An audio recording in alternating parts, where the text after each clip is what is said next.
Transmitting live from our brand new studios at TV5 Media Center in Reliance, Mandaluyong. By land, by sea, and on air. Mula sa pinakabaksyong newsroom sa buong bansa. 25,000 watts. Radyo 5, 92.3 News FM. Iwanan mo na ang lumang tunog ng AM. Hindi nakikita ng pangkaraniwang mata, hindi may paliwanag ng pangkaraniwang kalaman. Nararamdaman mo lang, dapat bang paniwalaan? Magdasal na kayo. Papasok na tayo sa marim-marim na mundo. Kasindak-sindak sa Radyo 5, 92.3 News FM.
Linggong muli tayo at pumasok tayo sa mundong hindi natin alam kung anong meron. Ito ang mundo ng paranormal at supernatural world. Ang mga dapat abangan. Isang tao ang nagpakilala na miyembro siya ng Illuminati. Nagbulgar ng maiitim na balak ng secret society na ito. Paniniwalaan ba natin ang kanyang mga pahayag? Ang babaeng pinagmumultuhan ng bata. Bakit kaya? Planetang Pluto kaya nang tuklasin kung anong meron. Iuulat.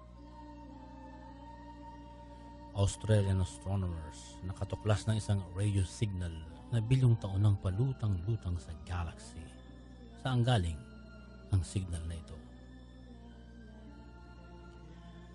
2 dekada mula ngayon, maninigas ang buong mundo sa lamig ng yelo. Alamin kung bakit. Marijuana, pwede nang gamitin gamot na hindi nakakahay. Paano? Tuklasin mamaya. Ang Amerika ay natuklasan ng mga Chinese at hindi ni Christopher Columbus. Ikukwento. 5 kasindak-sindak na kasong hindi malutas-lutas. Iisa-isahin.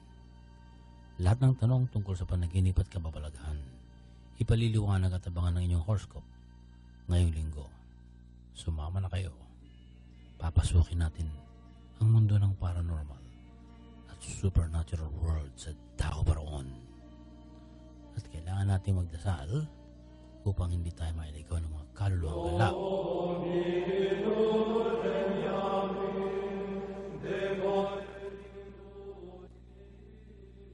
Diyos na dakila, gabayan niyo po kami at ipadama na kailangang may hawak ng aming mga buhay. Gamitin po ninyo ang aming programa sa ikabubuti ng lahat. Salamat sa patuloy na paggabay sa amin at pagkakaloob ng araw-araw na biyaya. Amen.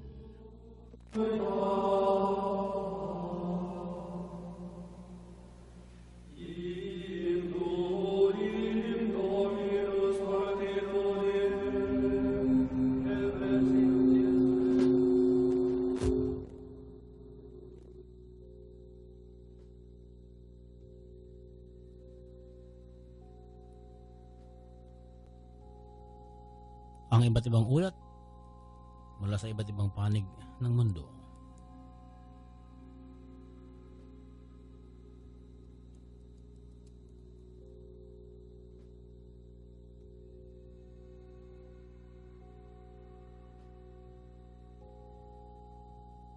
May kakaibang natuklasan ng mga taga-NASA sa planetang Pluto.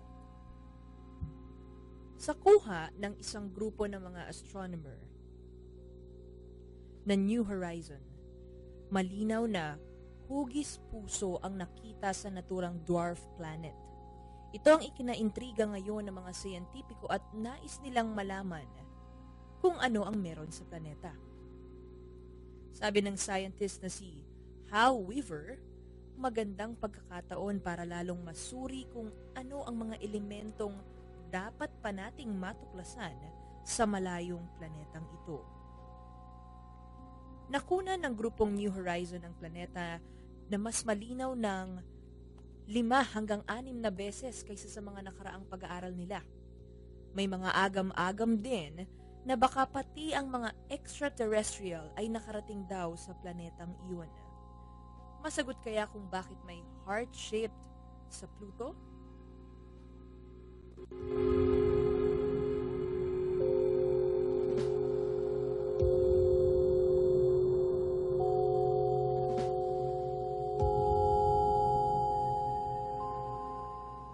Samantalang mga astronomer naman sa Australia ay nakasagap ng cosmic radio waves mula sa napakalayong distansya sa galaxy. Nadetect ito ng Australian Square Kilometer Array Pathfinder o ASCAP gamit ang kanilang bagong radio telescope. Ang signal na tinawag nilang PKS B1740517 ay bilyong taon nang ipinadala at ngayon lang nakalap ang signal.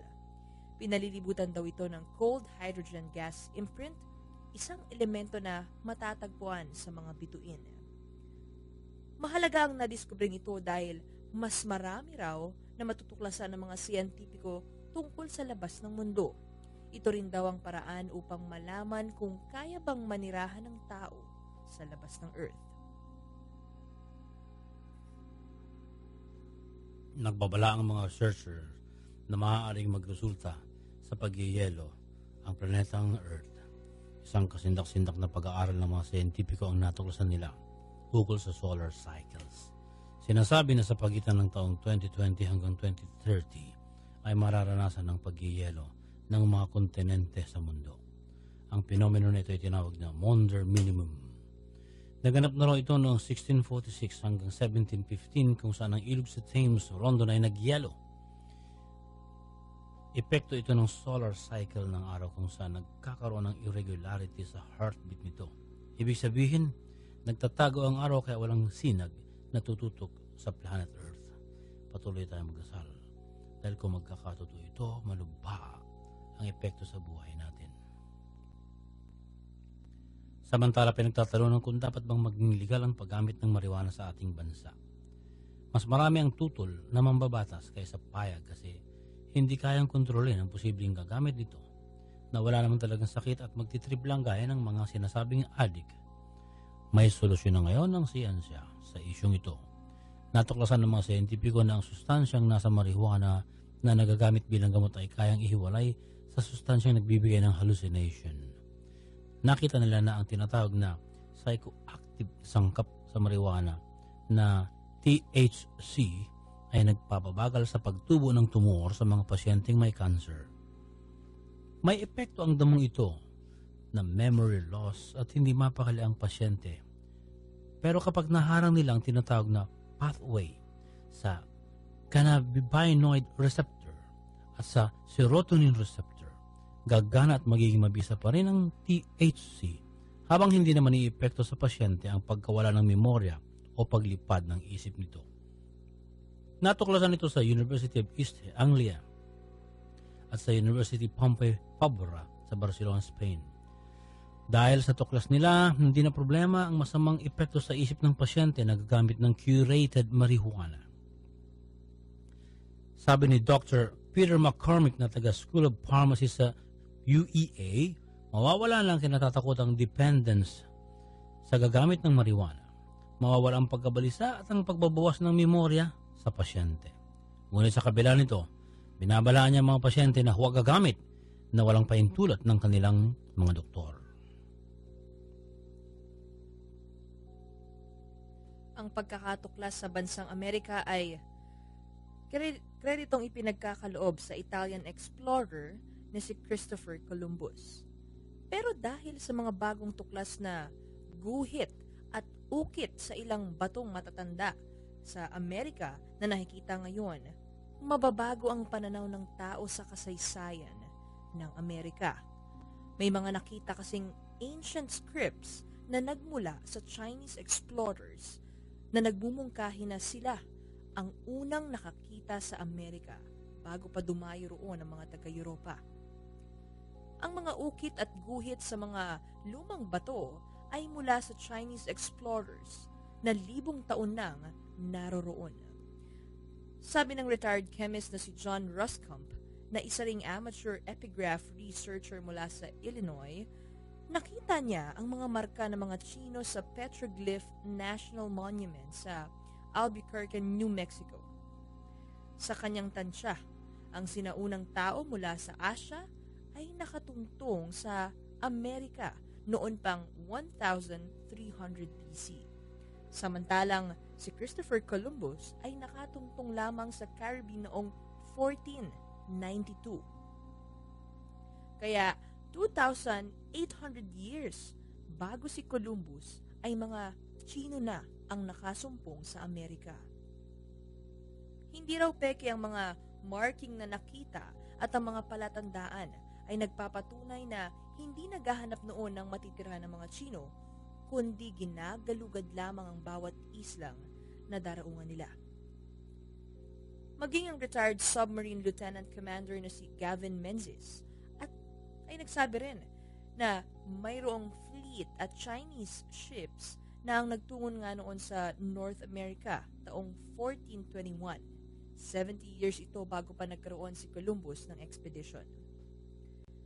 Pero sabi ni Mr. Ruscombe, ang ugnayan ng Native Americans at Chinese ay higit na matagal na kaysa sinasabi ni Menzies. Nalibot na raw ng mga Chinese noon pa ang New Mexico, California, Oklahoma, Utah, Arizona at Nevada. Ang natuklasan niyang pictogram sa batuhan ng Albuquerque na ancient script ay mga panulat sa katapusan ng Shang Dynasty. Ito rin daw ang dahilan kung kaya ang ilang DNA test ay lumilitaw na maraming Native Americans at Asian populations ay may magkatulad na genetic traits. suportado ni Dr. David Keightley, isang eksperto sa Neolithic Chinese civilization mula sa University of California sa Berkeley. Ang sinasabi nga ni Mr. Ruskamp dahil pinag-aaralan na rin niya ang mga batong may ukit at guhit nga ng Chinese explorers. Hindi raw ito gawa ng mga taong tribo noon sa Amerika.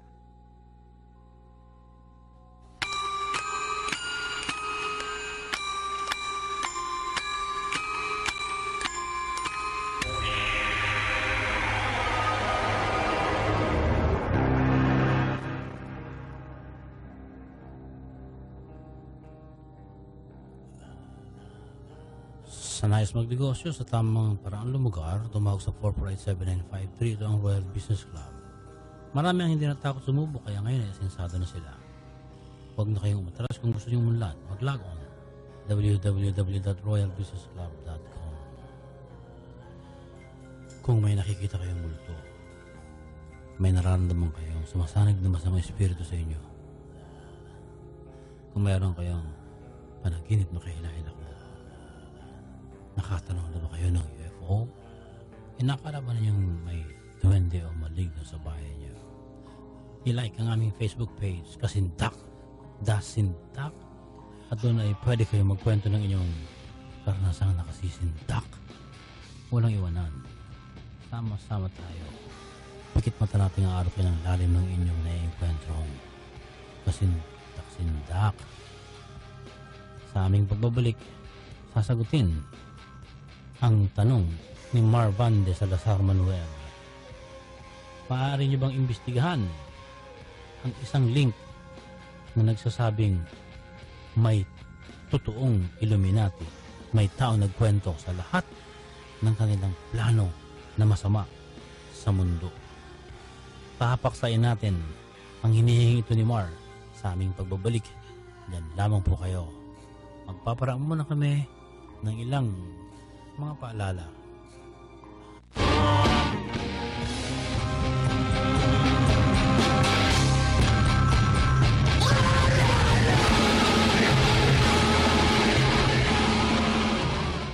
Nagbabalik ang paborito mong programa dito sa Radyo 5 92.3 News FM. Kung nararamdaman mo lang, dapat bang paniwalaan? Kasindak-sindak sa Radyo 5 92.3 News FM.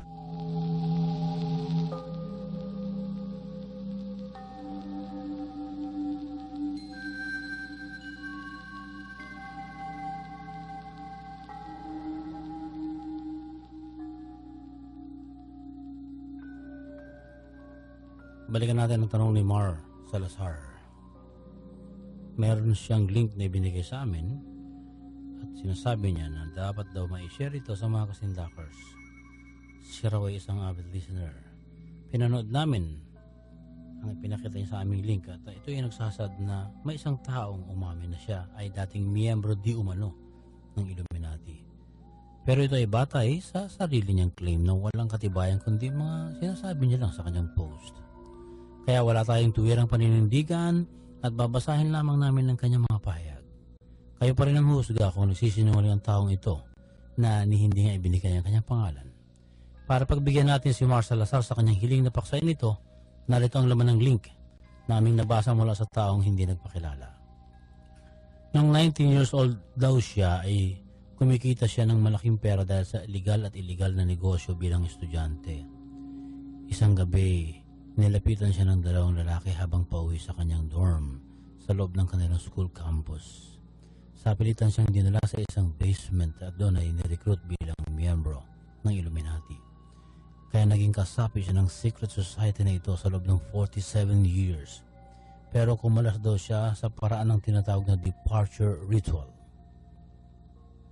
May mga natuklasan daw kasi siya na nakakatakot noong June 2010. Sinasabi niya na si Obama ay hindi lamang, si Barack Obama na presidente ng Amerika, hindi lamang kasapi ng Illuminati kundi higit pa rito ang kanyang kapangyarihan na masama ang magiging epekto sa mundo. May mga space flights na eroplano ang gamit pero kayang lumabas sa orbit ng Earth at ito ay gamit ng Illuminati. Isa raw lugar ng kasamaan ng Denver, Colorado. Ang unang paksa, sabi niya, na nais kong pag-usapan ay ang underground na pinasok namin. 57 lahat ang pinakakuweba sa ilalim na ito ng United States na may iba't ibang gamit. Pero ang buong mundo ay bumibilang na sa 349 ang bunkers. Kontrolado lahat ito ng Illuminati. Ang pinakamalaking bunker ay nasa Sao Paulo, Brazil. Kaya itong tirahan ng 5,000 katao sa loob ng 10 taon at napasok ko na ang bunker na ito. Hinahanda ito para sa katapusan ng maraming buhay. Ang 5,000 tao na titira ay mga matatalino, may impluwensya, mayayaman na umiiwas sa magiging natural disaster at thermonuclear war. Kabilang sa mga taong ito ang bilyonaryo halimbawa na sina Bill Gates, Warren Buffett. Ang mga oil tycoons na isasama sa loob ay planadong patayin dahil sagabal sila sa New World Order. Ang mga taong nakatira sa bunker na ito noon ay sina Leon Trotsky. Natalo ni Stalin si Trotsky, itinago siya sa isang underground bunker. Pero dahil sinunod ni Stalin ang lahat ng utos ng Illuminati, hindi natuloy ang plano na ibalik si Trotsky bilang leader ng Soviet Union at pinatay na lamang siya sa loob ng bunker. Si Abraham Lincoln ay hindi pinatay ni John Wilkes Booth. Siya ay itinalaga lang ng Illuminati bilang presidente. Nagkaroon ng Civil War at yumaman ng North. Nagkaroon ng pagkakataong yumaman ng Illuminati nang tanggalin ni Lincoln ang slavery. Si Lincoln ay ginamit din para magpasimula ng giyera. Pero pagkatapos ng giyera, ang usapan ay aalisin siya bilang pangulo kaya ginawang peke ang assassination. Pero ang totoo, pinatira siya sa loob ng isang bunker sa Mexico. Itinalaga sa kapangyarihan si Saddam Hussein sa Iraq para mabigyan ng katuwiran ng pagsakop ng US sa nabanggit na bansa. Pagsakop sa yamang lang isang dahilan at hindi totoong si Saddam Hussein ang binitay kundi isa lamang kahawig at ang cellphone video na nagpakitang siya ay pinatay ay paraan ng press release ng Illuminati. Nasa isang bunker ngayon si Saddam sa Argentina pero hindi ko alam kung anong balak sa kanya. May mga nuclear war, mga weapons sa iba't ibang bunker na hawak ng Illuminati. Ang HAARP machine conspiracy ay totoo at ang machine na ito ay nakatago sa isang bunker sa Pacific Ocean. Nilikha ito noong 1980s at ginamit nito lamang huling dekada ng 90. Kaya nitong gumawa ng anumang natural disaster basta't gusto ng Illuminati. Katulad ng Hurricane Katrina, pambugaw ito ng atensyon sa mata ng mundo dahil meron silang ginawang operasyon sa Gulf Oil. Ang operasyon ay nagpakalat sila ng langis sa dagat. Ang layunin ng pagpapakalat ay ma-implant ang microbody sa utak ng mga kabataang makalalanghap. Kontrolado nila ngayon ang mga utak ng mga kabataang ito. Ang HAARP machine ay hindi kontrolado ng iisang bansa lamang. Kahit sino ay pwedeng gumamit nito. May pagkakataong ginagamit ito para sa testing lamang. Meron ding mga drogang nakatago sa mga bunker, gaya ng cocaine, marijuana at heroin. Ang nagaganap na drug war sa mundo ay importante sa Illuminati. Nagpapayaman ito sa kanila at nagiging makapangyarihan sila sa drug trade. Isang parang kasi sa pagkontrol sa utak ng tao ay ang pagpapakalat ng droga at nagiging madali para sa kanila ang pagpapakalat ng iba't ibang uri ng teknolohiya dahil sa kayamanang nalilikom. May mga bunker na libingan naman. Dito inililibing ang mga pinapatay nila. Meron ding mga bunker na ang mga nakatago ay robot. Kayang gawin ng mga robot ang ginagawa ng tao pagdating ng panahon. Ngunit hindi lang trabaho ang kayang gawin ng mga robot na ito. Pwede silang gamitin sa population control pagdating ng oras. Ang paglapag sa buwan noong 1969 ng US astronaut ay totoo. Pero 7 taon pa bago mangyari ito, meron ng first landing on the moon ang mga Russian astronomer. Silang nakauna sa buwan pero hindi ito ibinalita at walang sinabing anumang resulta ng pag-aaral sa buwan. Pinalitaw na Amerika ang unang nakagawa ng paglapag sa buwan para manaig ang nais ng Illuminati na kilalanin ng Amerika bilang bansa ng kapitalismo at madaig sa mata ng publiko ang komunismo. Ang paraan ng teknolohiya ng Russia papuntang buwan ang siyaring ibinigay sa Amerika para hindi pumalpak ang American Moon Mission. Ang Amerika ay naglagay ng nuclear missile sa buwan at ito ay may remote control robots. Kaya nitong bombahin ng anumang bansa sa Earth na hindi malalamang sila ang may kagagawan. Ang balak na gamitan nito ay ang mga bansang hindi susog o kukontra sa mga Illuminati. Mayroong naimbento ang Illuminati na armas para pahintuin ang sikat ng araw. Kung gagamitin nila ang armas na ito sa loob ng 9 na taon, maraming tao ang mamamatay. Mula sa North America, ang mga leader ay sina Alex Jones, Bill Clinton, Rahman Emanuel, Barack Obama at Timothy Geithner. Sa Europe naman ay sina Nicholas Sarkozy, Gordon Brown at ilang African leaders. Sa Middle East ay si Benjamin Netanyahu ang kumukontrol. Ang Palestine at ang Iran ay hindi nila kontrolado, kaya anumang oras ay posibleng giyerahin ng Israel ang Iran. Ang Asia ay kinukontrol ni Vladimir Putin. Inaasahang babalik ang kapangyarihan niya sa Russia sa ngayon. Ang China ay pumayag na magkaroon ng kapangyarihan ang Illuminati sa kanilang bansa, pero umiiwas sila na maging masyadong masangkot sa operasyon ng Illuminati. Posibleng madaig ng China ang Illuminati. Ito ang kanilang pananaw at sinasabi sa kanilang mga tao, ngunit sa aking pananaw, nagkakamali sila. Mapipilitan ding sumali ang China sa layunin ng Illuminati pagdating ng World War III. Ang Spanish flu noong 1918 na tinawag na SARS at ang H1N1 scare ay virus na kagagawan ng Illuminati. Ang pagkalat ng mga virus na ito ay sinasabing nagkakaroon ng bakuna. Ang bakunang ito ang dapat katakutan kapag ginamit nila sa tao. Nang kumalat ang virus na ito at hindi naman fatal, naisip ng Illuminati na gumawa pa ng higit na virus na epektibo sa pagpuksa ng tao, sapagkat ang isa nga sa mga layunin nila, bawasan ang populasyon ng mundo. Inuulit namin, ito ang sinasabi ng isang tao batay sa link na ipinadala ng ating tagapakinig na si Emmanuel Salazar, ngunit hindi namin sinasabing ito'y totoo sapagkat hindi natin kilala kung sino siya. Bagamat ang lahat ng mga sinasabi niya rito ay napag-usapan na natin sa mga nakaraang paksa na para bagang kinuha niya ang lahat ng mga impormasyon at napag-ipon-ipon niya. Ngunit hindi natin alam kung bakit sinasabi niya ang mga bagay na ito. Hindi rin natin alam kung siya ba ay nagsasabi ng totoo. Basta't ang mahalaga, pinagbibigyan natin ang ating mga tagapakinig na paksayan ang mga nais nilang paksayan at kayo pa rin ang higit na makakaalam sa inyong pakikinig at pag-aaral at maaaring pagsasaliksik sa iba't ibang kwentong may kaugnayan sa Illuminati.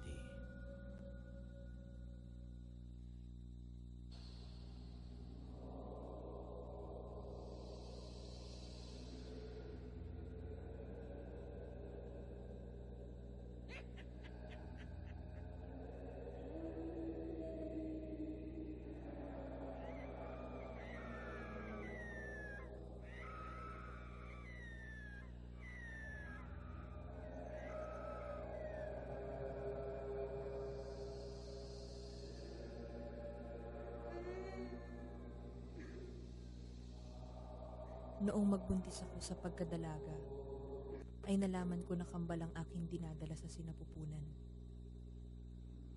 Nakatira ako sa aking mga magulang noon. Nagkaroon ng komplikasyon ang pagbubuntis ko at isa sa aking kambal ay namatay. Nagpatuloy ang aking buhay. May matalik akong kaibigan na kasama ko sa aking kwarto. Isang umaga, paggising ko ay naramdaman ko na may nakatingin sa akin sa loob ng kwarto. Paglingon ko sa isang sulok, ay nakakita ako ng isang batang babae. Nakatitig pero takot. Nasa edad 4 na taon at ang buhok ay kulot. Ang damit ay kulay asul. Sa hindi ko malamang dahilan, kinausap ko siya at biglang naglaho ang bata. Hindi ko ito ikinuwento kanino man. Mula noon, palagi na siyang nagpapakita sa akin. Pero hindi naman ako natatakot at pilit ko siyang kinakausap. Ganon din ang nangyayari. Naglalaho siya kapag kinakausap ko na. Isang gabi, kasama ko ang aking kaibigan at aking ina sa loob ng kwarto at doon nag-uusap kami. Nahalata ko na biglang namutla ang aking ina. Inalam ko kung bakit hindi siya kumibo at lumingon siya sa isang sulok ng kwarto. Nang kulitin ko ang aking ina, sinabi niyang baka pagod siya palagi kaya kung ano-ano ang kanyang nakikita. Doon ko napagtanto na hindi lang sa akin nagpapakita ang bata. Inalam ko sa aking ina kung may nakita ba siyang bata at ano ang itsura. Eksaktong-eksakto ang itsura ng kanyang nakita, tulad ng batang nagpapakita sa akin. Inamin ko sa aking ina na nagpapakita sa akin ang bata at pilit ko itong kinakausap. Ang sabi ng aking ina, ituloy ko ang pakikipag-usap kapag nagpapakita ang bata. Sa mga sumunod na pagkakataon, ay nagpapakita pa rin siya at kinakausap ko nga. Pero hindi na siya naglalaho, hindi lang nagsasalita. Hanggang noong ipanganak ko ang ikalawang baby ko, dumalas na ang pagpapakita ng bata. Nakikipaglaro siya sa aking baby pero halatang malungkot siya habang naglalaro. Isang gabi na naginip ako. Nagpakita siya at itinanong sa akin na kung nabuhay raw ba siya ay ano ang ipapangalan ko sa kanya. Doon na nalaman na ang batang nagpapakita sa akin ay ang kambal pala na namatay sa aking sinapupunan. Kinarga ko siya sa aking panaginip. Mula noon, hindi na madalas na magpakita sa akin ang batang babae. Ang aking anak na yumao at kaedad ng panganay kong kambal na nabuhay. Kapag tinatanong ko ngayon ang panganay ko kung may nakikipaglaro ba sa kanya na batang babae na kaedad niya, sinasabi niya na meron. Alam kong patuloy na nagbabantay sa kanyang mga kapatid ang aking namatay na anak.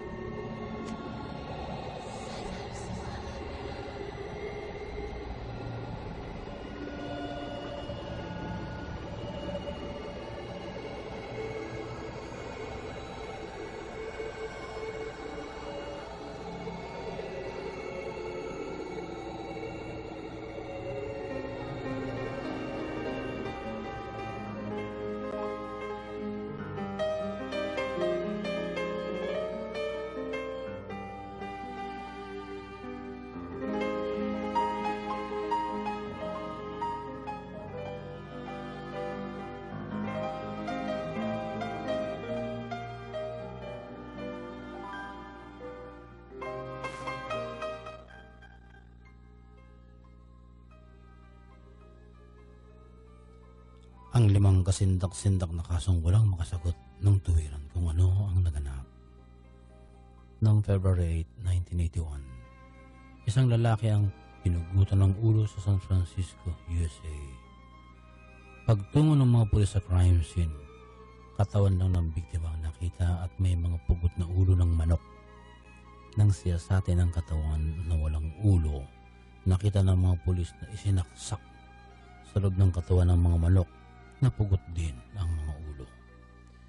Sabi ng eksperto sa okultismo na si Sergeant Sandy Gallant, tiyak na ibabalik sa crime scene ang ulo ng lalaking biktima pagkatapos na gamitin ito sa isang ritual ng isang kilalang kulto. Pinagtawanan ng babaeng pulis sa kanyang pahayag. Ngunit, makalipas nga ang 42 days, ibinalik ang ulo sa crime scene pero walang nadakip na salarin. Noon namang 1996, naglaho ang batang si Zach Ramsey habang papunta sa kanilang eskwelahan sa Great Falls, Montana. Ang pinaghihinalaang may gawa ng krimen ay si Nathaniel Barjona, pero walang ebidensya kaya hindi siya dinakip. Noong namang 1999, nahuli si Barr sa ibang kaso. Nakuhanan siya ng listahan at naroon ang pangalan ni Zach na sulat kamay ni Barjona. May nakita ring sulat mula kay Barjona na nagsasaad na may inihain siyang lechong bata sa isang bandehado. Nakita rin ng mga pulis ang isang gilingan ng karne sa bahay ng suspect. May buhok ng taong gilingan at may buto ng bata na nahukay sa kanyang bakuran. Napagtanto ng mga pulis na nagpakain si Barjona sa isang grupo ng bisita niya at ang inihain ay ang barbecue na si Zach. Pero nang lumabas ang DNA test, hindi kay Zach ang buto ng batang nahukay. Hindi kinasuhan si Barr sa pagkawala ni Zach at wala pa ring sagot sa kanyang pagkawala. Noong May 4, 1932, si Lily Lindstrom ay nakitang patay sa kanyang kwarto sa tahanan sa Stockholm. Nagsusolo siya dahil divorce at may haka-haka na siya ay naging prostitute para mabuhay. Ang kanyang katawan ay puno ng bugbog at may nakitang sandok na may dugo. Sa pag-aaral ng mga investigador, napagtanto na ang dugo ni Lily ay ininom ng salarin gamit ang sandok. Doon tinawag na Atlas Vampire ang kriminal dahil sa kanyang ginawa. Hindi pa rin siya nahuhuli at hindi na nahuli mula noon.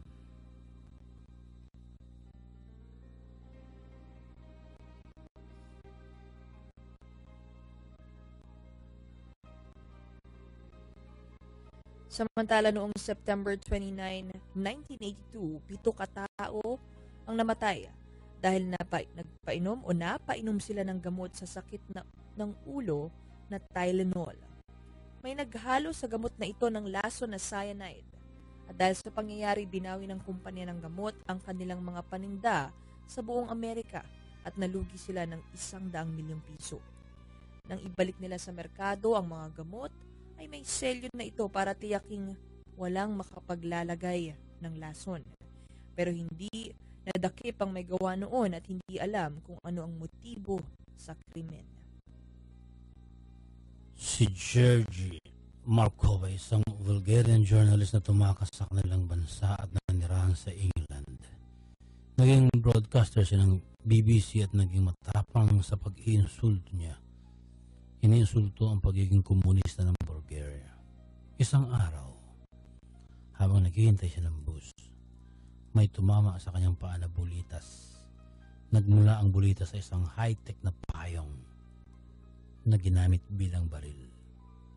May laso ng bulitas kaya namatay si George makalipas ang ilang araw. Hindi nakilala ang salarin hanggang sa ngayon.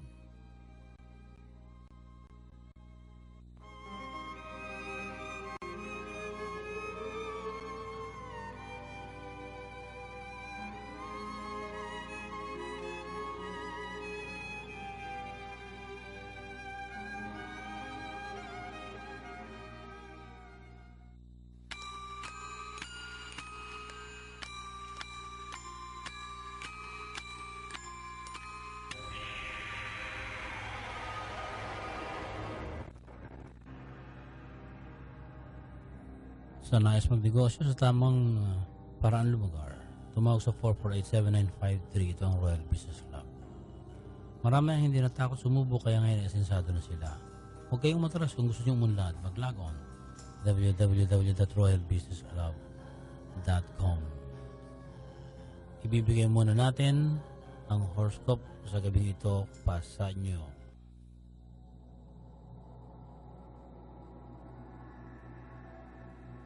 narito na ang horoscope para sa linggong ito sa Aries, March 21 hanggang April 20. Maantala ang mga gawain dahil sa isang taong magpaparamdam matapos ang mahabang panahon ng hindi pagkikita.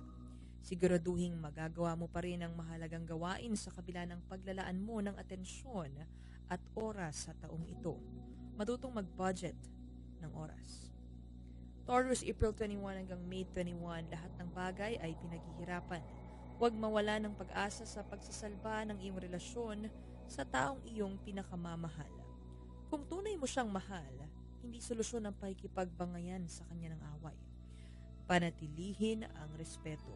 Gemini, May 22 hanggang June 21. Isang kapamilya ang may matagal na kinikimkim na sama ng loob sa iyo. Hindi niya na mapipigilang maglabas ng kanyang emosyon. Huwag mo itong sabayan ng galit upang hindi tuluyang masira ang inyong samahan. Cancer, June 22 hanggang July 22, matutong magsabi ng hindi kung ito'y labag sa iyong loob na pagsasamantalahan ka ng taong lagi na lang umaasa sa iyong kabaitan. Hindi ka bawasan ng iyong pagkataong pagtanggi at pag-alala muna sa iyong sarili bago ang iba. Leo, July 23 hanggang August 22, matagal ka nang nag-iipon ng pera para mabili ang isang bagay na matagal mo nang inaasam. Sa kasamaang palad, isang pangyayari ang magtutulak sa iyo para mapagastos ng hindi inaasahan. Pag-isipan mo nang mabuti bago galawin ang ipon. Virgo, August 23 hanggang September 23, lutasin na ang problema habang maaga at huwag nang hintaying lumala pa. Huwag na ring patagalin pa ang mga kaya mo namang gawin, lalo na ang mga dapat asikasuhin sa bahay.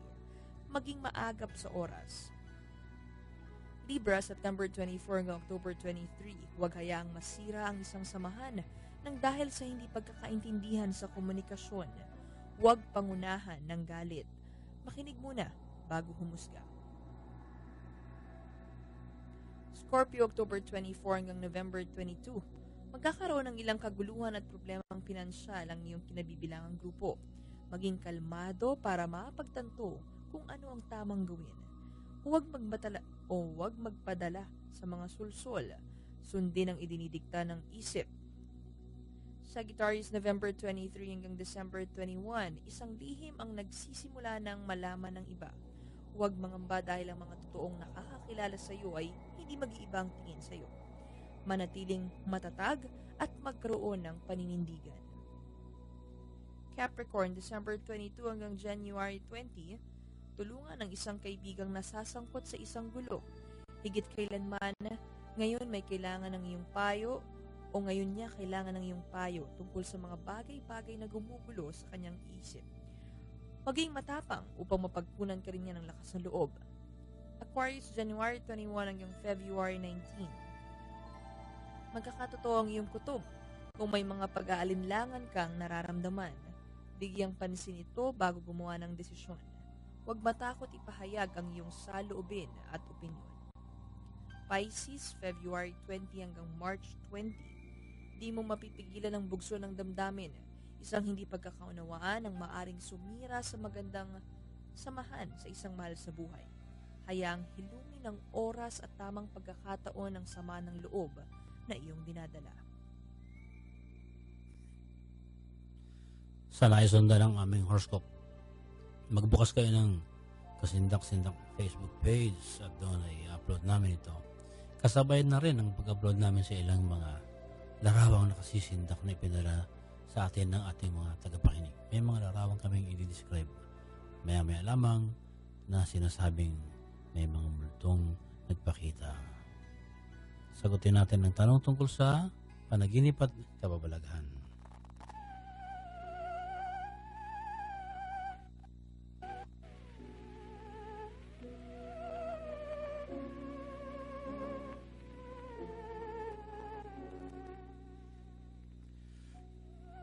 Sabi ni Santiago, for magandang gabi, gusto kong i-share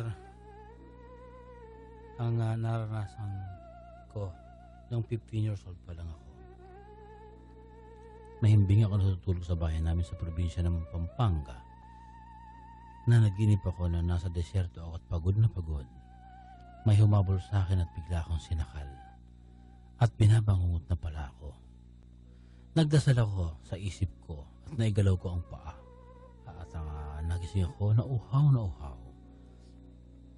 Bigla akong nagulat na may nakatitig pala sa akin na pusang itim sa ulunan ko. Nanlilisik ang mga mata, kulay pula. Gusto kong sumigaw, wala namang boses na lumabas sa bibig ko. Nagdasal ulit ako at sa isip ko tulungan ako ng Diyos kaya nagalaw ko ang aking katawan. Tumulo ng pusa, pumunta sa lamisita sa kwarto ng mga magulang ko. May isang basong tubig at kasera. Nakita ng dalawang mata ko, binuksan ng pusa ang baso, kinuha ng kanyang dalawang kamay at tinungga ang tubig na parang siya ay uhaw na uhaw din. Tapos, nakasigaw ako, ang sabi ko, may nakapasok na pusa at nakapatong sa lamesa. Ginising ko ang tatay ko at biglang hinipan ng pusa ang apoy sa gasera at nagdilim ang paligid.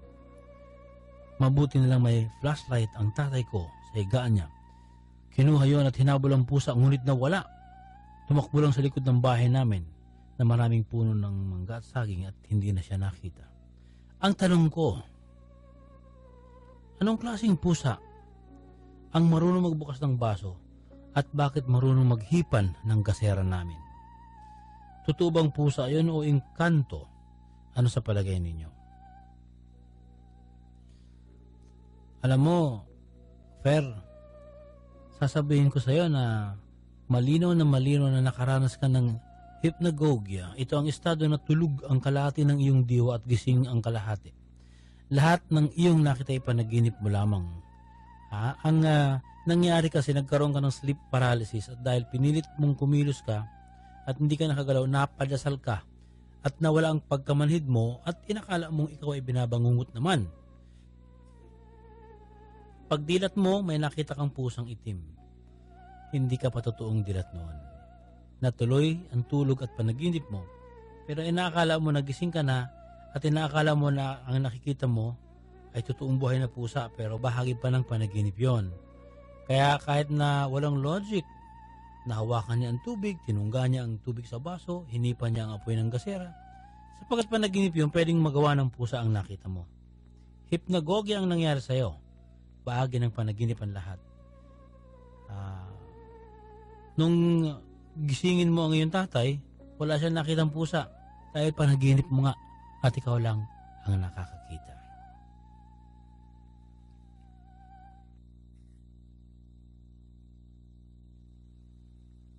Sabi naman ni Raven Dominguez, kasindak-sindak ask ko lang po kung totoo yung nakwento sa akin ng lola ko na namatay na.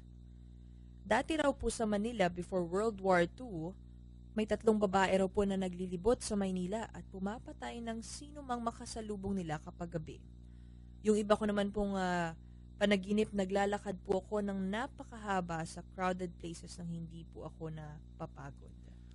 Yung mga kwento tungkol sa mga babae naglilibot sa Manila na pumapatay ay pagka World War II nga ang pag-uusapan. Maraming mga matatanda noon ang nananakot sa mga bata nila, huwag nang lumabas sapagkat ang kinatatakutan nila sa totoo lang yung mga Hapones na nanggagahasa ng mga Pilipina noon. Ngunit ang totoo, hindi naman sila lahat Hapones. Yung iba doon mga Koreano na pinagsuot ng mga uniforme ng sundalong Hapon. Yun ang unang dahilan. Ikalawang dahilan, maaari mapahamak din sila kung magkakaroon ng mga barilan. Hindi basta makikinig ang bata kung hindi tatakutin.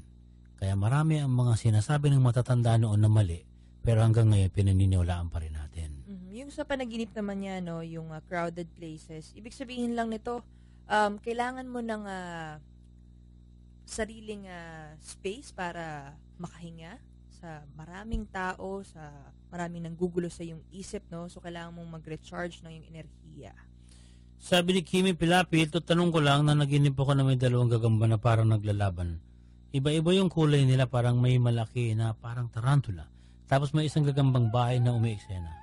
Pagkatapos ng ilang minuto nagising ako, pagtingin ko sa oras, wala pang 5 minutes. Okay, yung panaginip mo nagre-representa tungkol sa, kumbaga yung dark side mo, no? Ang gagamba kasi, o tarantula, isang simbolo ng isang babae sa iyong waking life na may kinalaman dito sa iyong, siguro, bad side o bad attitude, kumbaga. Sabi ni Manuel Magracias Jr., kasindak-sindak, I'm your avid listener every Sunday night. Matagal ko na kayo pinakikinggan since America yun. High school pa ako noon, 2010 pa. Kaya nag-ere. Tama, 2010 November. Naging curious ako sa mga topic ninyo, talagang nakaka-interest. Nakakadagdag sa kaalaman at mga bagay-bagay. Nagiging gabay, no? Share ko lang ang aking karanasan sa namaya pa akong lola. Noong 2004, grade 4 ako, nawala na siya. Nasa taas po ako noon, gabi na. Habang nagre-relax ako sa kama, may narinig akong bumubukas sa gate. Maingay ang gate. Pag silip ko sa bintana, walang tao. Bumaba ako at sinara ko. Bumalik ako sa aking higaan. Pagkatapos ng 1 minuto, may bumubukas na naman. Binilisan ko ang pagsilip pero walang tao. Pumunta ako sa labas, walang tao. Kinabahan ako bigla ng time na yun. Then third time, umulit ang pagbukas ng gate pero dahan-dahan na. Habang ganoon, gusto kong tingnan. Pero natatakot na ako baka multo. Lumabas na kami ng kapatid ko at si Papa tinignan pero walang tao. Nilibot namin ang paligid. Sa labas, walang nagtatago. Sinabi na lang ni Mama sa akin na kapag sa ganung oras ng gabi, binubuksan talaga ng lola ko ang gate nung nabubuhay pa siya. Isang karanasan ko nung nagising ako ng maaga, paglabas ko, nakita ko ang tsinelas ng lola ko nakatapat sa pinto namin. Sa ganung pwesto siya, sumisilip sa amin sa pinto nung nabubuhay pa. Marami pa ako mai-share sa inyo na hindi ko maipaliwanag. Next time na lang po ang iba. Maraming salamat sa kwento ni Manuel Magracia Jr. at naniniwala kami na mayroon talagang mga mahal sa buhay natin. Kagaya ng lola mo na nagbabantay sa atin. Huwag kayong matakot. Mahal tayo kaya hindi tayo iniiwan. Sabi naman ni Ramon Cervera, Cervera, no? Nakikinig po ako at ngayon ko lang nalaman na may ganito pa palang stasyon, no? Yung kasindak-sindak. Paano ko naman po kaya malalaman kung wala na po talaga yung asawa ko at umakyat na po siya? Siguro ito yung sumakabilang buhay na yung asawa niya. Mm-hmm. Reply naman po kayo at what time po kayo? Okay, tuwing 10 o'clock po ang kasindak-sindak. Paano ko malalaman kung wala na talaga ang asawa ko at umakyat na? Anong ibig sabihin kaya nun? Na wala ang asawa niya, na parang disappearance at hindi niya nakita? O ito ba ay kasama sa lumubog na barko? O ito ba ay bigla na lang naglaho ng hindi nyo na-trace? Siguro yung tinatanong niya, kung namatay na yung asawa niya, paano daw niya malaman kung umakyat na sa heaven? Yun yung, isang interpretasyon din yun na baka sinasabi niyang patay na ang mister niya pero hindi niya kasi sinabi rito at gusto niyang malaman kung saan napunta. Ganito yan, Ramon. Ang tao may choice kung saan pupunta kapag siya ay namatay. Pwedeng manatili sa daigdig at nilinaw nga ng guro namin na si Adam Reyes yung sinasabi ko na may mga taong earthbound spirits. Ang layunin nila ay mapanatag sila sapagkat naguguluhan sila at kailangan nilang maiayos ang mga hindi naiayos kung sila nabubuhay pa. Pwede rin namang earthbound spirit ka pa rin dahil pinili mo lang naman natili rito upang bantayan ang mga mahal sa buhay. At pwede rin namang dahil ang ari-arian mo ay gusto mo pa rin nakikita at gusto mo pa rin tirahan. Kaya hindi mahasagot ang tanong nitong si Ramona Cervera nang diretsahan kung nasaan na ang kaluluwa ng kanyang namayapang asawa. Si Geraldine Turbanos, good evening Sir Bench, Ma'am Dea. Sana po ay mabasa niyo yung meaning ng aking panaginip. Lagi po akong sa mga matataas na uri ng lugar tulad ng rooftop, terrace, bundok at puno. Basta kahit anong uri ng mataas na lugar at nakatingin po ako sa baba, no? May kaibigan po ako na nakatingala naman sa akin. Maraming salamat at sana'y masagutin niyo ang aking panaginip. Geraldine, ipinahiwatig ng iyong panaginip ang mga minimithi mong pangarap. Ngunit, sinasabi ng iyong subconscious mind na kailangan mo pa rin maging malaya sa nakukuha mong resulta sa iyong mga minimithing pangarap.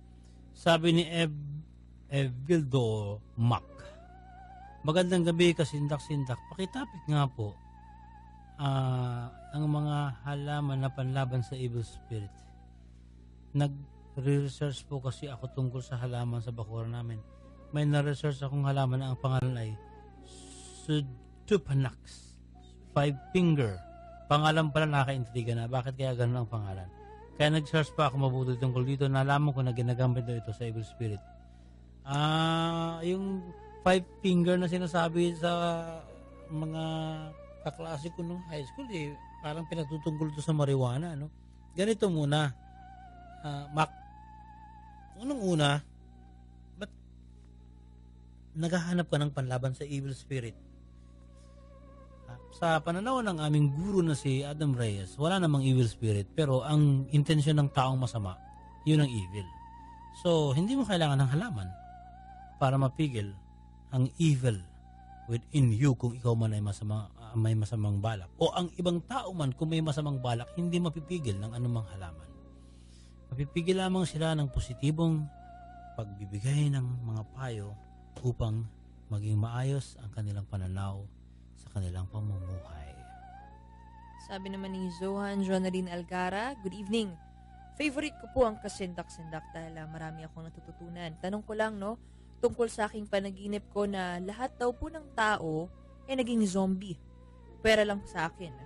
Tapos, nung nag-decide na ako na magpakagat na lang, nakita ko po yung crush ko at kinagat niya po ako sa braso.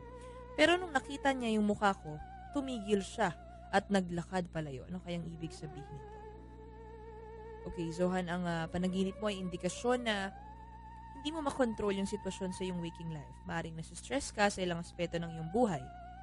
Posible rin na may mga takot ka at hindi ka makagalaw dahil pakiramdam mo hindi mo kayang solusyonan ng problema o sitwasyon.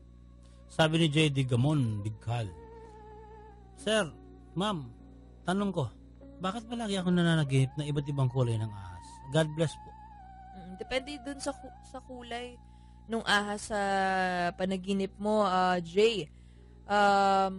Sa isang kaisipan, kapag nakita raw ng pulang ahas, positibong mga katangian ang hina-highlight nito at nagmamanifest lang sa ating panaginip.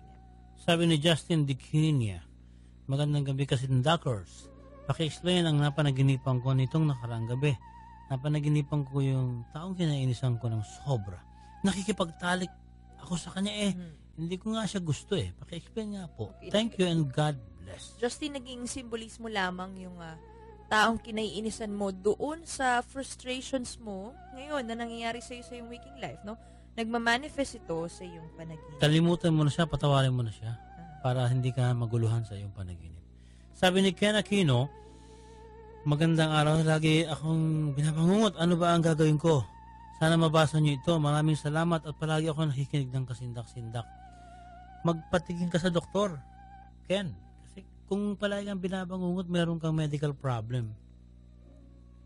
Sabi ni Jet Dark Perez, Ma'am Day at Sir Benji, itatanong ko anong ibig sabihin ng panaginip ko na sa totoong buhay nagkagalit po kami ng auntie ko. Pero sabi ng nanay ko, concerned daw siya sa akin.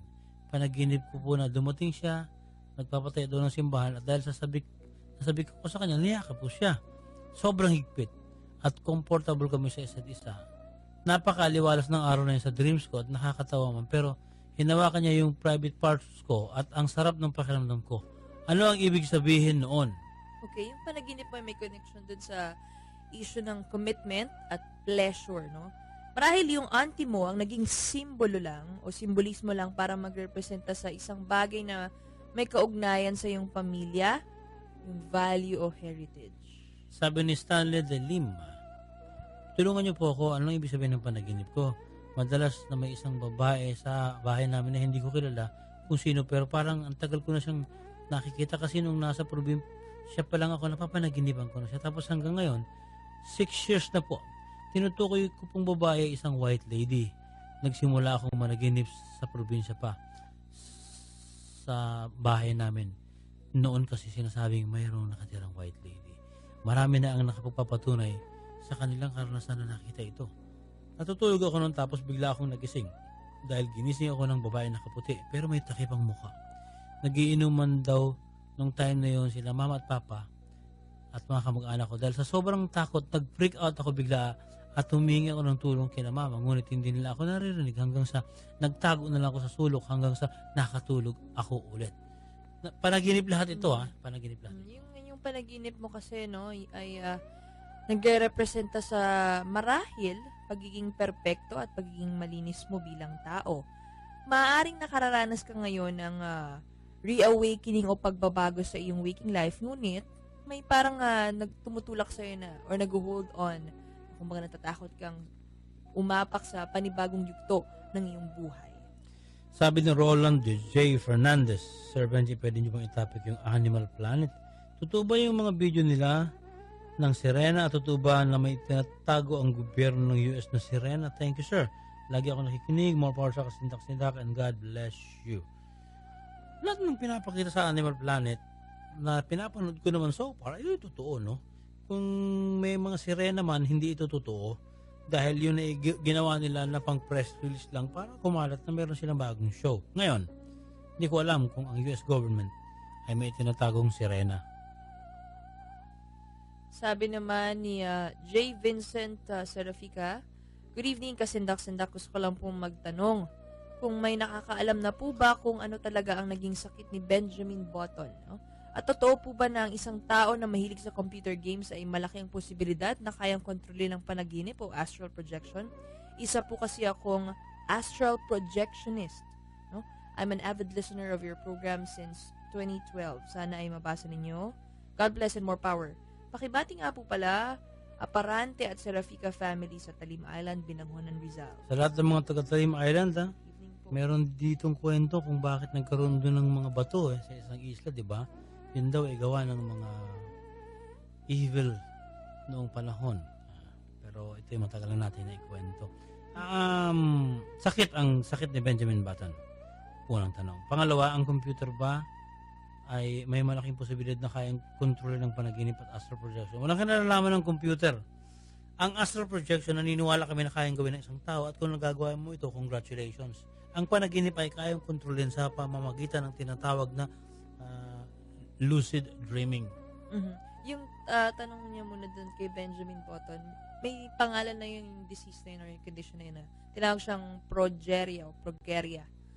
So, yun nga, yung baliktad, yung umaatras yung edad, yung itsura. Meron din akong naging kasama sa teatro. Ang kapatid naman niya, bumibilis ang pagtanda. Kaya, parang ang tanda-tanda na kagad pero batang-bata pa. At maaga rin kinuha ng Panginoon. Yun lang yung medyo fatal lang yung condition na yun. Si Eric John Ocampo, tama. Si Jose. Ako, Kasindak-sindak, 1 week na may akong hindi nakakapasa sa state ng lucid dreaming. Ngayon po, ang mga dreams ko ay pulang langit, maraming robot, patay na tao, tapos diretso na ako naglalakad sa tuktok ng bundok. Mabuti pa itong si Jose, no? Nakakapag-lucid dreaming siya, no? Ituloy mo yung practice dyan, no? At gusto ka namin makilala para malaman din namin kung ano yung mga karanasan mo.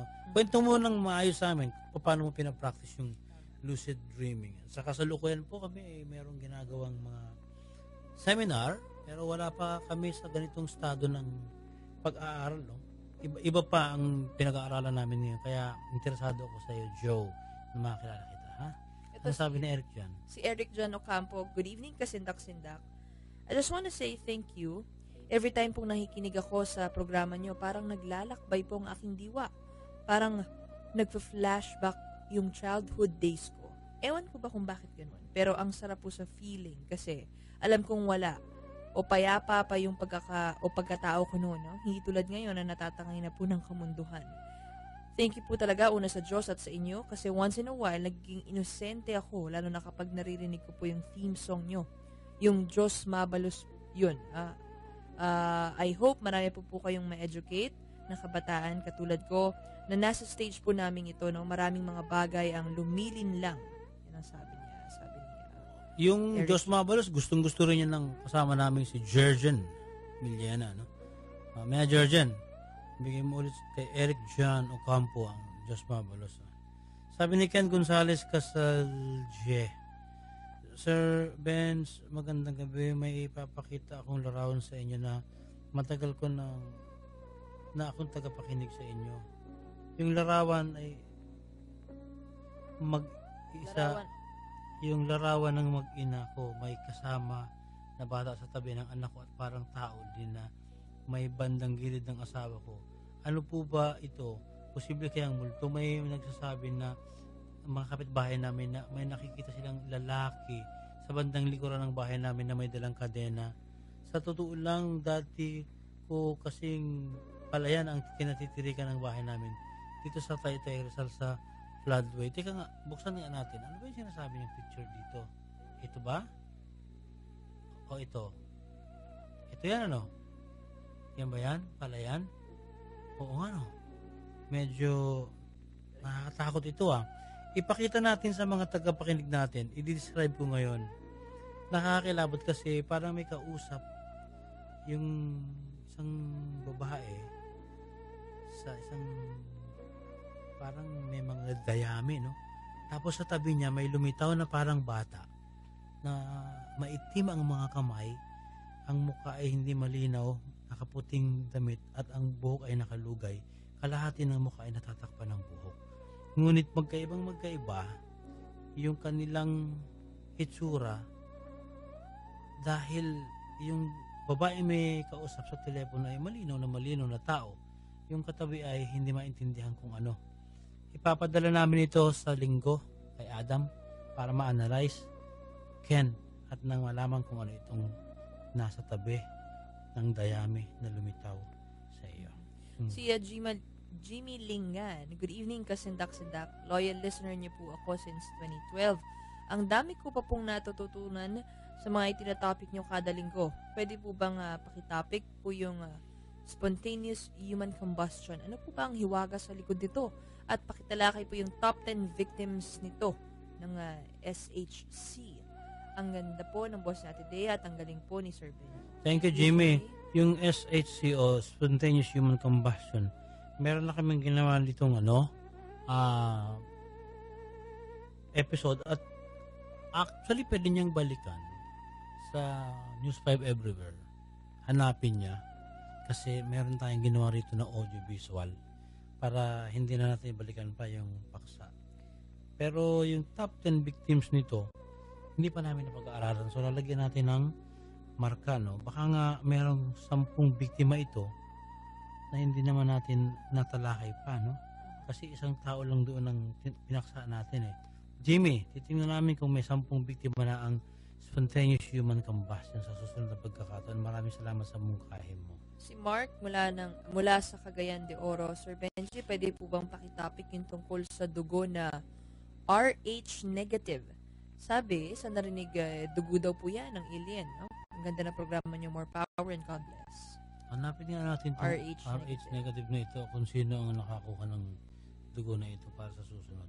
Sabi ni Jason Abordo Espinas, madalas ako nananaginip na may sinasaksak akong tao gamit ang malaking kutsilyo. Pero majority naman sa pangyayari self-defense lang po. Ano ang ibig sabihin? Okay. Jason, indikasyon ito ng galit o inis na nararamdaman mo sa iyong waking life, no?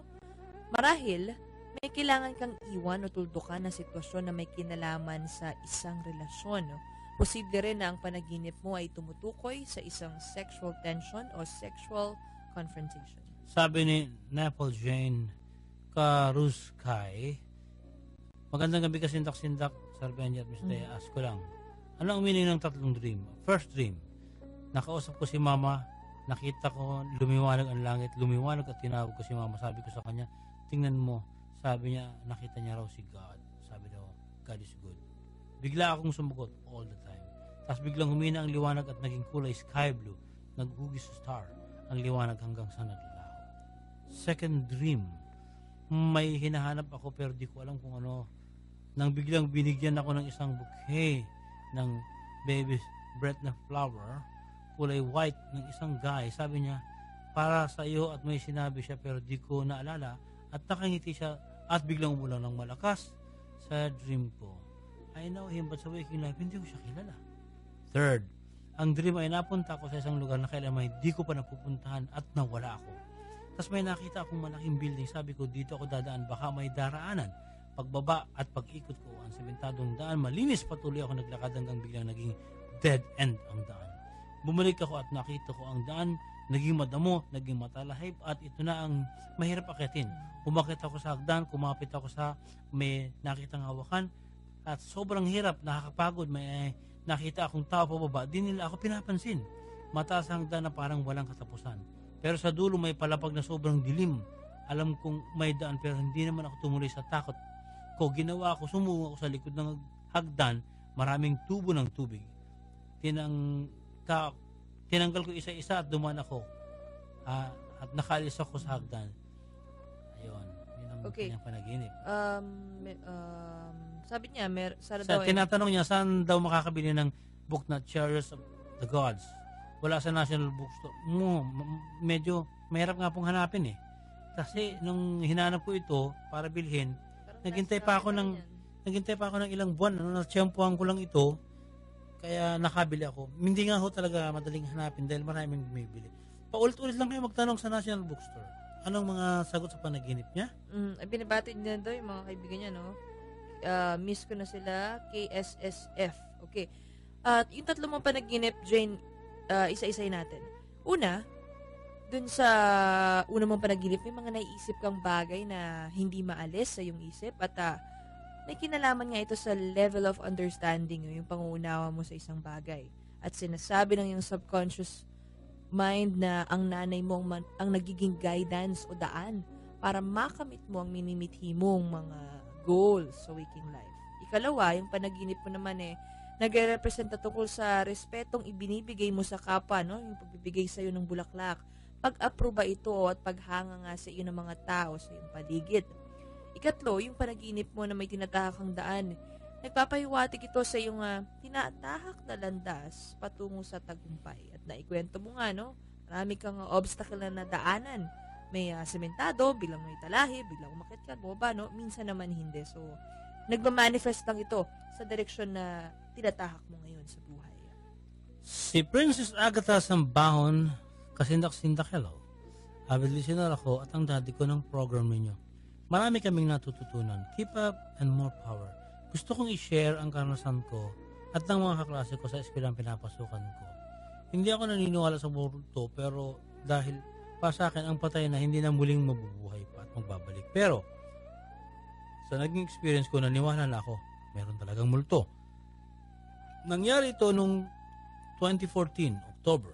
May theater play kami sa isang university hall ng aming eskwelahan. Marami akong narinig na kwento tungkol sa mga multo nagpapakita sa U-Hall pero hindi ako naniniwala. Ngunit isang gabi, bago ang aming show, nagre-rehearse kami sa hall. May isang nakakilabot na karanasan ng aming kaklase.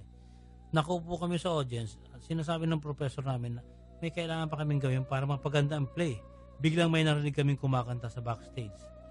At ang kinakanta ay yung kakantahin pa lang namin sa play. Wala naman tao sa backstage ng mga oras na yun dahil lahat kami nakaupo sa audience seat. Isa sa mga kaklase ko ang naglakas ng loob na pumunta sa backstage para silipin kung may tao. Pero wala naman daw. Pinagpatuloy ng professor namin ang discussion. Nagulantang na naman kami. May narinig na naman kami kumakanta at mas malakas kaysa una. Nagpasya ang professor namin na umalis na lang kami dahil natatakot kami. Kinabukasan, araw ng show, habang nag-aayos ako sa left backstage, may narinig akong mga yabag at nakita ko may batang babae na tumatakbo papalapit sa akin. Hindi ko makita ang mukha ng bata dahil natatapakan ng buhok. Sinaway ko, natatakpan ng buhok yung mukha niya. Sinaway ko yung bata at bawal ang maingay sa backstage. Dire-diretso pa rin ang takbo niya, dumaan sa likuran.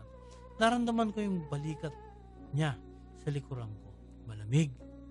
Tumayo ang balahibo ko sa batok. Pero hindi ko pinansin yun. Nakapokus kasi ako sa play namin. Nag-lights off. Hudyat na tapos na ang eksena.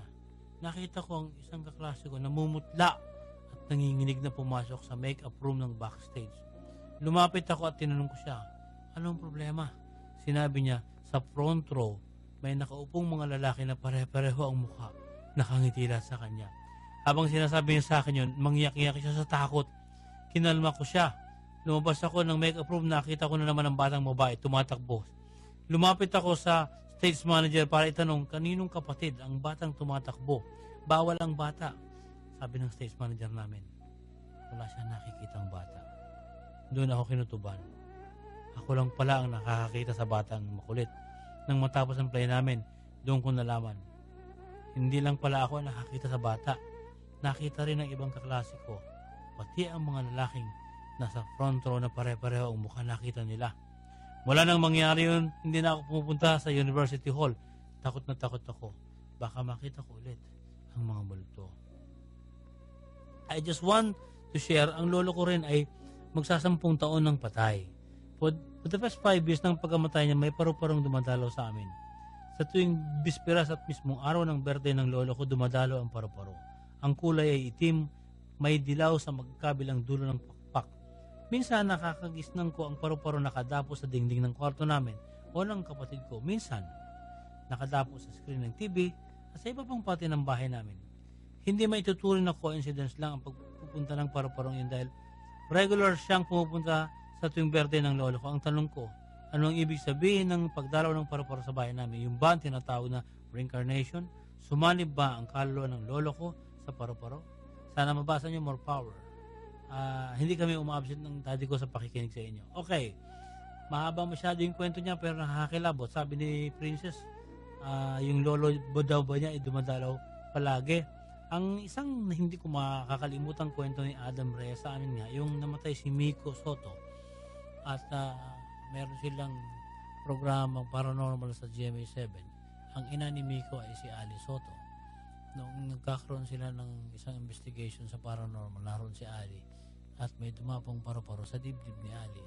Kinausap nila ang paru-paro kung siya ba si Miko, yakapin niya ang kanyang ina. At ang ginawa ng paru-paro, yung dalawang pakpak niya, niyakap sa dibdib ni Ali. Naniwala sila na naiintindi sila ng paru-paro at naniwala sila na ang paru-paro ay pinasukan ng kaluluwa ni Miko. Pero ang sabi ni Adam ganito, ang lahat ng hayop ay merong sariling pangarap kung ano siya. Sa oras na mamatay siya, kung ano ang iniisip niya, yun ang nagmamanifest na itsura. Malalim po ba?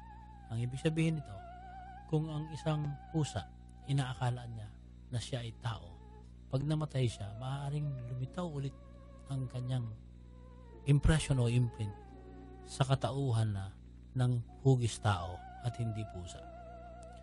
Ngayon, meron din sigurong mga tao na pag namatay na, ang impression nila ay maiintindihan sila ng mga mahal sa buhay kung ang oryentasyon at ang kultura ay naniniwala na ang kaluluwa ay paru-paro. Maaari ding magsaparu-paro ang kaluluwa kung yun ang nais niyang gawin para ma-appreciate ang kanyang pagdalaw. Yan lamang ang may paliliwanag ko sa ngayon batay sa aming pag-aaral. Si Valderrama Cheryl, good evening. Kuya Benji, tatanong ko lang anong ibig sabihin ng panaginip ko. No? Matagal ko na po itong napapanaginipan.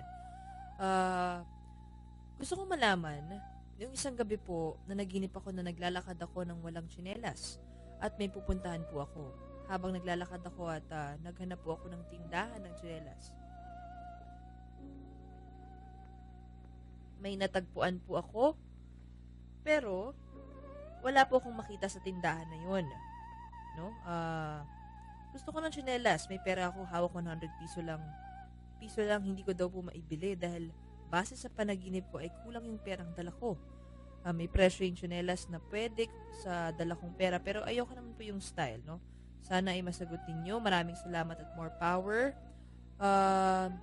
Naway patnubayan po kayo palagi ng may kapal. Hintayin ko talagang sagot. Hindi po kasi ako makatulog. Okay, yung tsinelas sa panaginip, nagpapahiwatig lang ito tungkol sa pagiging insecure, no? Ang pakiramdam mo, wala kang matibay na pundasyon para magdesisyon sa isang bagay na gusto ring sabihin sa iyo ng iyong subconscious mind na kailangan mong kailangan mong mag-relax. Marahil na pwede rin naman na sa sobra mong pagka-relax, nagiging tamad ka na at ayaw mong kumilos para makuha ang mithiin sa buhay. Sabi ni Nico Segubre Magarbio, Sir Benji, tatanong ko anong ibig sabihin ng panaginip ko na nakikita ko ang sarili ko na naglalakad, pero lagi ako natutumba. Nawawalan daw po ako ng lakas. Pag may dala-dala akong gamit, nanghihina po ang aking tuhod at hindi ako nakakalakad at hindi nakakatayo. Sana masagot niyo ang aking tanong. Kada linggo nakikinig kami ng programa. More power sa kasindak-sindak. Pakibati po ang mga kasama ko sa Cebuano Boy. Ibig sabihin lang ng panaginip po, nawawalan ka ng control at may nararamdaman kang insecurity sa iyong waking life, no? Marahil, may kinalaman nga ito sa problemang nararanasan mo ngayon. Implikasyon din ito na hindi mo nakakamit ang iyong mga gusto sa iyong waking life. Sabi ni Jericho Damian, Sir Benji, anong ibig sabihin ng panaginip po na tuluyan nang nawala ang show nyo at di na muli napapakinggan? Sana hindi magkatotoo ang iyong panaginip dahil mawawalan ako ng hanap buhay at mawawalan ako ng ugnayan sa inyo. Ngunit kung magkatotoo man yan, napakarami ng paraan kung paano tayo muli magkakaugnayan. Di doon sa podcast.ph meron pa rin tayo. Pero alam mo yung panaginip ni Jericho, no, may ibig sabihin pala ito sa isang school of thought. Ang panaginip mo, Jericho, nagpapahiwatig na may abilidad kang makatulong sa kapwa sa isang sitwasyon sa iyong waking life, radio program kasi ang tinutukoy mo. Pero may bahagi na parang ayaw mo tong gawin o nagdadalawang isip kang simulan yung pagtulong sa kapwa. Ayun, iba pala ang ibig sabihin ng iyong panaginip, Jericho, no? Kaya wala tayong dapat ipangamba, hindi mawawala ang ating programa. Kung sakali man, lilipat lang tayo, ha? Sabi ni Aldester Saicon, ano ang mystery ng Mariana Trans? Di ba na-topic na natin ito? Tapos na, 2 linggo pala nakakaraan, test na na-topic na natin ito. Si Erwin Diente, sana po may topic niyo po yung kay Kapitan Gimo, no? Sa Capiz. Aswang daw sila. Pinalabas daw po yun sa Shake, Rattle, and Roll. Totoo na. Sabi po nila, true story. Totoo na kinuha ni Direk Pecky Galiaga ang kwento ng Shake, Rattle, and Roll 1 sa buhay ni Teniente Gimo na taga Capiz. Pero nung nag-imbestiga ako doon sa Capiz, nalaman ko na ito'y paninira lamang ng mga Kastila sapagkat si Teniente Gimo ay potential na maging malaking politiko ng panahon yun. Alam mo, mga praile nung araw, insecure na sa mga tinatawag nilang Indio na matatalino at minamahal ng tao.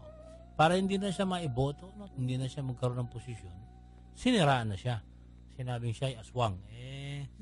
Doon nagsimula ang paniniwala ng mga Pilipino na mayroong totoong aswang, pero totoo, gawa-gawa ito ng mga Espanyol para lasunin ang isip ng mga Pilipino noon na kulang pa sa kaalaman tungkol sa mga bagay-bagay na may kaugnayan sa paranormal.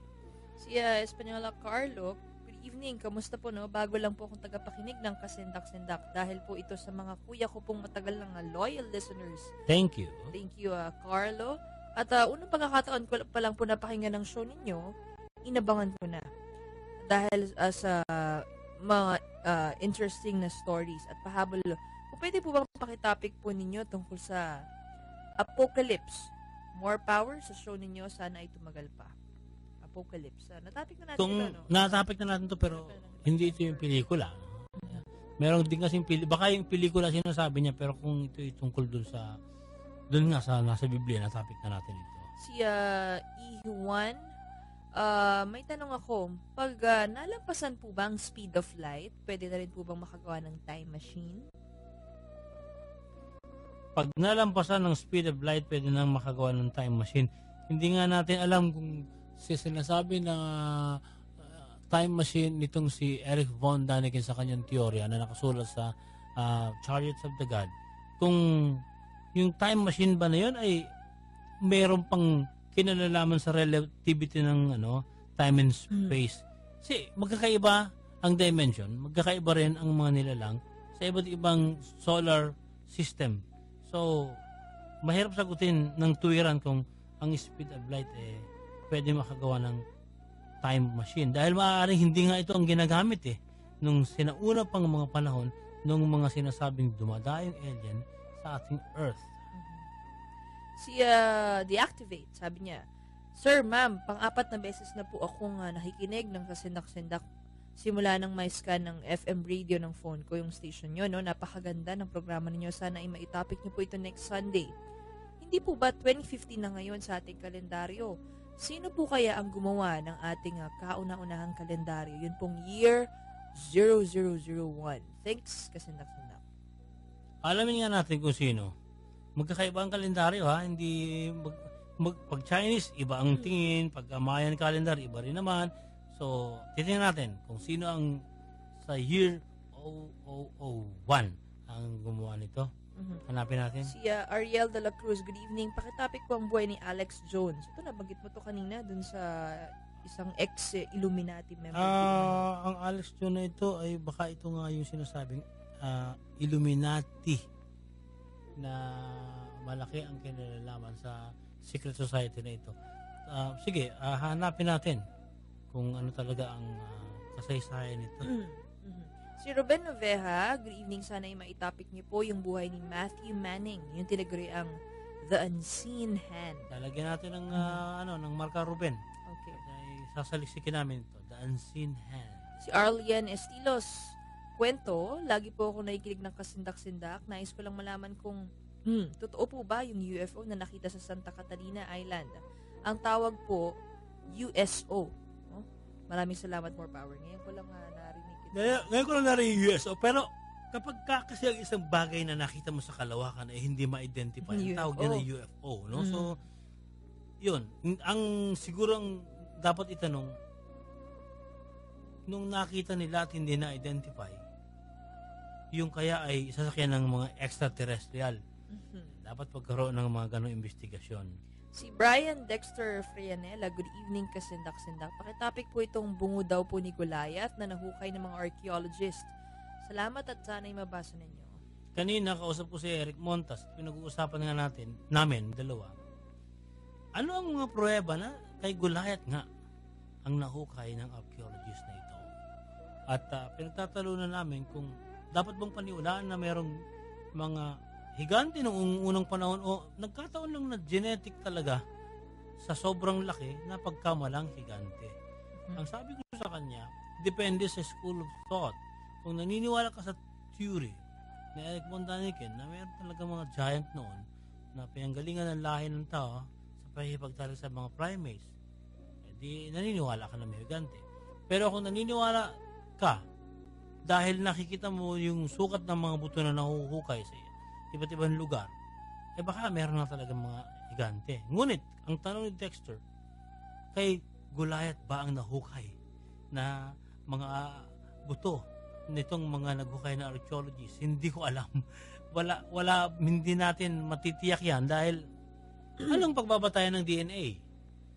Wala naman sigurong mga sample na naiwan si Goliath nung nabubuhay pa siya para ma-compare. No? Titingnan natin kung anong gagawin ng mga scientists. Ito si Zenil Silverio, gusto niya ulit itapik yung katotohanan sa likod ng kantang Gloomy Sunday ni Reso Ceres. Lagi siya nakikinig ng kasendak-sendak, more power daw. Ang Gloomy Sunday ay sinasabing suicide song kasi pag tinutugtog daw ito marami nagpapatiwakal. Sa sobrang lungkot ng kanta, talagang pag-depress ka, mapapaisip ka na hindi maganda ang mga pangyayari sa iyong buhay. Pero depende. Merong mga version na hindi naman nakakatakot at hindi nakaka-depress. Ang nagkataon lang kasi na ito'y ginawa nung panahon na sa gera kasi. Pagkatapos ng gera, depress ang mga tao. Kaya parang ang mga nagpapatiwakal noon, ina-associate na kagad na dahil sa kantang Gloomy Sunday. Eventually, nabago ito, no? Isa na lang siyang kanta ngayon na masarap pakinggan at wala nang negative na impact sa mga tao dahil hindi na rin naman ganun ka-depressing ang pangyayari kumpara sa sinaunang panahon. Si John Ray Buena Obra, ano po ba yung connection between Statue of Liberty and Anunnaki? God bless. Hindi nga, dapat nga pala yung Anunnaki goddess, pag-aaralan natin ito, nakalimutan nating saliksikin, ano? Pero na-topic na natin. Yung Anunnaki? Meron na ba? Nakalimutan ko, no?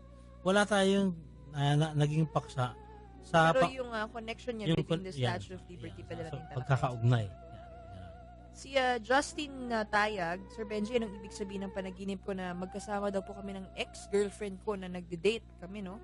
Masaya kaming dalawa. Halos 3 years na po kaming wala ng ex ko. Pero bakit napapanaginipan ko pa rin siya? Okay, Justin, sinasabi niya yung subconscious mind na ang pakiramdam mo sa iyong panaginip, nais mo nang mangyari ulit sa iyong waking life, no? Hindi naman particularly sa ex mo ulit, no? yung pagmamahal at pagkakalinga matagal mo na rin hinahanap-hanap kumbaga. Sabi ni John Serrano Autencio, pakitapik ang tungkol sa mga Chinese na umagaw sa teritoryo natin sa West Philippine Sea. Hindi ba nakakasindak yun? Sinabi na nga namin, nakakasindak talaga kasi pwedeng mauwi sa gera. Hindi tayo gigirahin yan Ang pagsakop ng China sa West Philippine Sea ay upang magkaroon sila ng base na iuumang sa Amerika dahil sila ay nag-iisip na mas superpower na sila kaysa sa Amerika. Ang Amerika ay hindi na kasing lakas nung dati kaya kaya na silang labanan ng China. Pero ang problema, ang Amerika kasi merong treaty sa atin na pag meron silang problema sa panlabas, kailangan nating tumulong. Ganon din, pag tayo naman ay merong kaaway, tutulong din ang Amerika. Sa nangyayari ngayon, nagdadalawang isip ang Amerika kung tutulungan ba tayo na palayasin ang mga Chinese dahil naglalaro din ng Amerika. Hindi natin alam kung kakampihan ba tayo o hindi. Kung tutuusin, dapat idiniklara ng Amerika na bawal ang ginawa ng Chinese na pagsakop sa Panatag Shoal sapagkat maliwanag na 120 nautical miles lang ang layo nito sa atin. Samantalang ang pinirmahan sa ICLOS, International Cooperation on Law on the Sea, na parang 200 nautical miles mula sa iyong dalampasigang pag-aari mo pa. 120 nga lang ang lapit ng Panatag Shoal sa atin, malinaw na atin, pinasok ng Chinese. Ang pagpasok nila ay pagdeklara ng isang uri ng hindi naman gerang barilan, pero away ang ginawa nila. Pero sabi ng Amerika, hindi, disputed area yan. Pag sinabing disputed area, parang parehong binigyan ng karapatan yung dalawang bansa. Sa ganitong pangyayari, nakikita natin medyo naduduwag yung Amerika na lumaban sa China. Kaya, ang problema ng Pilipinas, hindi mo alam kung sino ang kakampi mo, hindi mo alam kung sino ang kalaban mo. Bakit nangyari ito? Wala naman kasi tayong kakayahan na ipagtanggol ang sarili natin, kaya pati iba, tinatapak-tapakan na lang tayo. Saan nagmula ang problema? Sa mga naging leader natin na hindi naghanda ng tinatawag nating national security. Yun ang sagot sa tanong ni John Serrano Autencio. Si Raven Dominguez ulit, no, kasindak-sindak, ask ko lang po ba kung totoo yung nakwento sa akin ng lola ko na namatay na po, no? Dati raw po, ato na, banggit na pala natin ito kanina sa World War II. Oo. Okay, si Capricorn ng taga QC, hello. Hello po sa inyong lahat, magandang gabi. Ano kayang ibig sabihin ng panaginip ko na nakasakay ako sa maliit na bangkang bangkang desagwan? Tapos, bigla na lang po kami napunta sa dalampasigan at binuhat po namin yung bangka. At muling nalagay naman sa dagat at pinagtulungan ulit buhatin, pero hindi po ako kasali sa pagbuhat. Bigla na lang pong nalunod yung bangka. Nang makita ko po, may babae na daganan ng bato at nakadapa sa tubig. Hindi naman maalon yung tubig, hindi naman din malalim. Nasa dalampasigan lang po kami. Ano kayang ibig sabihin nito? More power sa sa inyong lahat ng inyong mga tagapakinig. Okay. Nagre-representa ito sa abilidad mong kayanin, no, ma-express yung emosyon mo sa waking life, no. Kung wala namang alon, dumi yung tubig at hindi ka naman napano sa panaginip, sila lang yung nagbuhat, no, habang nasa bangka, o walang dapat ipangamba. Si Cruzada Timothy, good evening Sir Bench. Naginip ako nung elementary pa po ako, no. Yung classroom namin, yung sahig manipis na yelo. Sa ilalim po nun ay may mga pating, mga killer whale, at yung classmate ko po nahulog yung lapis niya. Tumarak sa sahig, tapos nung akmang bubunutin niya, siniguan ko po siya na wag. Pero binunot pa rin niya. Tapos lahat, kinuha niya yung lapis, no? Tapos lahat po kami sa classroom na yun ay lumubog. Pinilit ko po na magising. Thanks at more power. Okay, ang panaginip po ay sumisimbolo sa nakalimutan mong bagay na mula sa nakaraan, no? Marahil may mga bagay ka na nakakalimutan o nababalikan kung bakit mo nararating ang nangyayari sa iyong ngayon, no? Suriin mo ring mabuti dahil may mga kaugnayan ito sa pakikitungo mo sa ibang tao. Sabi ni Charles, magandang araw, isa ako sa masugid na tagapakinig ng inyong programa tuwing linggo. Isishare ko sa inyo ang kasindak-sindak na retrato na aming nakunan habang nagpipicture-picture kami ng aking best friend. camera ng kaibigan ko ang ginamit namin. Ako yung nag-picture. Habang nagpapaganda yung kaibigan ko ng oras na yun, itatry ko sana yung camera. Pag-capture ko sa una kong selfie, kinabahan ako kasi nag-flash yung digicam. Nung tinignan ko, sobrang dilim ang larawan. Halos hindi ako makita. Nakita ko itong pinapakita ko sa kaibigan ko. Bigla akong kinabahan at pagkita niya, napasigaw siya at hindi niya tinapos ang pagpapaganda. Para pong nawala yung takot namin at sinabi kong baka sira lang yung digicam niya at sinabi niya na subukan raw namin magpicture kaming dalawa. Sa pangalawang picture, may parang usok na lumabas. Lalo pa pong nagpakaba sa amin kasi wala namang nagsisigarilyo sa amin dahil kami lang ang tao sa bahay nila. Tapos kinabukasan nalaman namin sa mama niya na death anniversary ng lola niya noong araw na kinukuha namin ang retrato. 10 p.m. po yun sa loob ng bahay ng kaibigan ko. Teka ha, silipin ko nga yung picture na sinasabi niya. Ito ba yun? Yung dalawa sila, may usok na lumabas.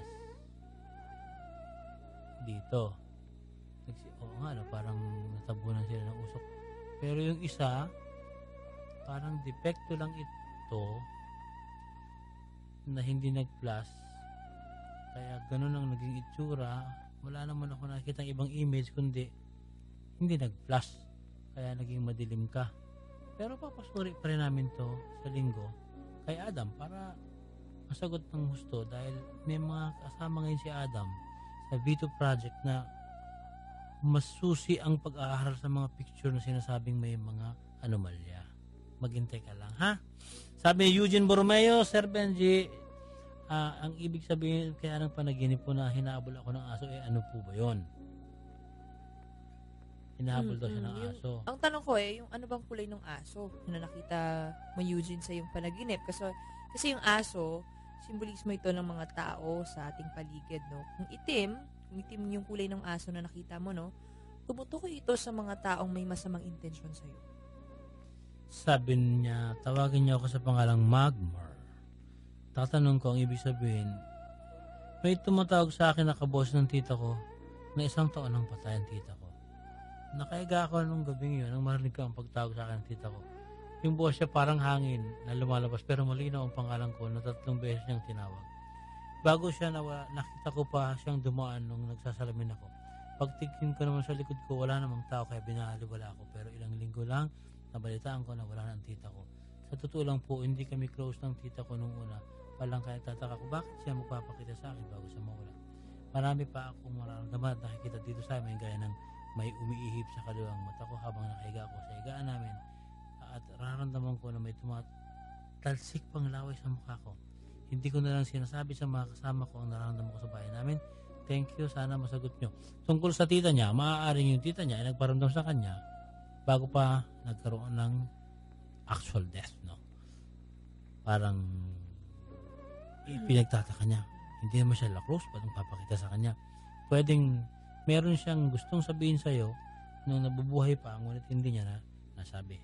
Tungkol sa nakahiga ka, may tumitilansik na laway sa'yo na parang merong humihipan sa kaliwang mata mo, ang may papayo ko, sa susunod na maramdaman mo to, dumilat ka, tinan mo kung sino siya para malaman mo sa susunod. Sabi ni Samira Hafalya Santos, may Facebook page ba si Mr. Adam Reyes? Meron, ano? Hanapin mo si Adam Reyes. Sabi ni Charles, pakitapin nga yung esin, yung unang mga kaalaman tungkol sa relihiyon na katulad ng Kristyanismo. Anong pagkakaiba nito sa mga relihiyon na hindi tinuturo ng mga sektang pangrelihiyon? Salamat and more power. Avid listener ako. God bless. At alam mo, Charles, dalawang ulit ko nang tinapik ang esin, pero ang isang synopsis na mabibigay ko sa iyo, nung unang panahon na wala pa si Hesus Kristo at hindi pa pinanganganak, merong isang uri ng faith, no, pananampalataya na katulad ng Kristyanismo. Ngunit sila ay may pagkakaiba kay Jesus. Bakit? Yung kanilang mga aral at kaalaman tungkol sa sinatawag nilang righteous father ay sinasa loob nila, sinasa puso at sinasa buhay. Pero doon lamang sa mga taong sumasama sa kanilang lugar kung saan ginawa nilang area at community na pang kanila lang. Ibig sabihin, nagtayo sila ng sariling komunidad ng mga esin na ang pamumuhay ay parang socialism. Pero hindi nila ito pinapakalat sa lahat ng tao, kundi yung gusto lang sumali sa kanila, ilalagakan lahat ng ari-arian sa isang malaking kwarto at commune. Lahat ng meron ka, lalagay mo ron at lahat pwedeng gumamit, damit, pagkain, alahas, lahat. Kung ano ang kaalaman mo, doon ka ilalagay. Kung mahusay kang manghuli ng baboy ramo, gagawin kang mangangaso. Kung mahusay kang mamingwit, gagawin kang mangingisda. Kung magaling kang magtanim, gagawin kang magsasaka. Kung mahusay kang gumawa ng mga kasangkapan, ilalagay ka ron. Kung mahusay kang magluto, doon ka sa malaking kusina. Ang pamumuhay nila, gigising ng maaga, alas 4, magdarasal ng taimtim, sa kinikilala nilang Righteous One. Pagkatapos ay mag-aalmusal sila. Kung mag-uusap-usap man, bawal ang sabay-sabay na magsasalita. Lahat may karapatang magsalita, ngunit isa-isa lamang at walang magtatalo-talo. Pag oras na ng trabaho, lahat ay magbibihis ng pangtrabaho, gagawin ang lahat ng taos-puso. Hindi ko lang maalala kung sila ay may pananghalian. Basta't bago maghapunan, maliligo sila ng malinis na malinis at pagkakain nila ng sabay-sabay magdarasal ay pagkatapos pag-uusap sila ng mga bagay-bagay tungkol sa buhay na hindi nagtatalo-talo. Lahat pwede magsalita isa-isa at pauunawa ang mga nasa sa loob niya at lahat ay namumuhay na para magkakapatid. Ang mga tunay na magkakapatid, kung may mali ang isa, hindi tinuturing na kapatid. Ang hindi tunay na kapatid, may sakit, itinuturing na kapatid. Ang matatanda na mahina, tinutulungan at dinadamayan na parang napakaparaisong pamumuhay. Ang mga nabasa kong libro ay nagsasabi na ang mga aral nila ay nakasulat at ang mga nakasulat na ito ay siyang binasa ni Jesucristo nung siya ay ipinanganak at nagkaroon ng mulat sa pagbabasa. Kaya hindi totoo na si Jesus ay mangmang. Marami siyang natutunang aral sa esin. Ano ang pagkakaiba? Si Jesus, lahat ng natutunan niya, lakas loob niyang ipinakalat sa lahat ng taong pwede niya makausap upang magkaroon ng magandang pamumuhay. Hindi katulad ng esin na pumunta ka sa amin kung gusto mo ng paraisong buhay. Si Jesus, dinala niya ang buhay na paraiso sa puso ng bawat taong nakakausap niya. Yun ang pagkakaisa. Kaya si Jesus ay parang bayani, hero.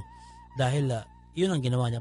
Bakit naging Kristyanismo ang tawag? Kasi pinanganak na si Jesus Christ at kinilala ang kanyang kadakilaan, pinakalat ng kanyang asawang si Mary Magdalene ang Kristyanismo sa buong mundo, kaya naging sikat ang mga Kristiyano at ngayon ay bilyon na yung tao na naniniwala sa kanyang ginawang religion. Yun ang paliwanag doon sa ano ang buhay ng esin at sino sila. Yan. At si Ernesto Bayatan, ano ba yung movie na Minions? Parang may message yung Illuminati na parang may kinalalaman doon sa Secret Society. Hindi ko alam eh. Hindi ako familiar dito sa movie na ito. Dapat siguro mapanood ko ito para masagot ko ang tanong ni Ernesto Bayatan. 11:50 na ng gabi at tayo po ay magpapaalam muna. Maraming salamat sa nakikinig sa atin palagi. Sina Ana Manansala, Harold, Heidi at Jason Bangit, ang Plitora at si Freddy Gomez, si Paring Budyo at Paring Mersa Mulawin, sina Adam, si Tulip, sina Claire, Jaime Mendoza, ang kanyang mga pamilya, si Mark, Christian Madali at saka si Cesar, no? Ang mga kaibigan niya nakikinig din, yung mga nasa Mahogany sa capital ng Bulal daw, no? Sabi ng mga taga dyan sa Mahogany na nakastambay doon ang Plitora. Oy, maraming salamat sa inyong pakikinig. Thank you very much. Salamat din sa mga kasama ko rito, Jessica David, at Georgian Miliana, si Edson Santelices, at siyempre si Derek at yun na lagi nating katuwang sa pananaliksik.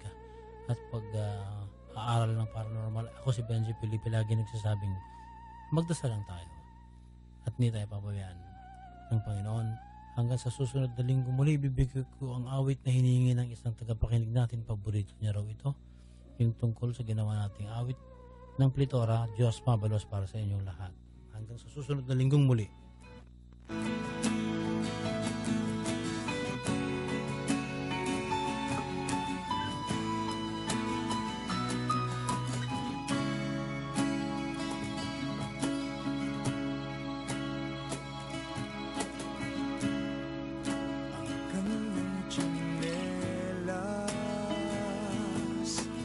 Ang saksi sa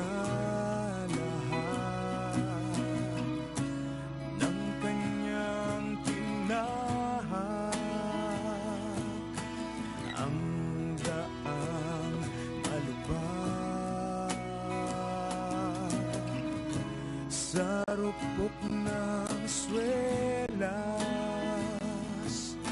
siya'y nagpaghatatag at naging huwarang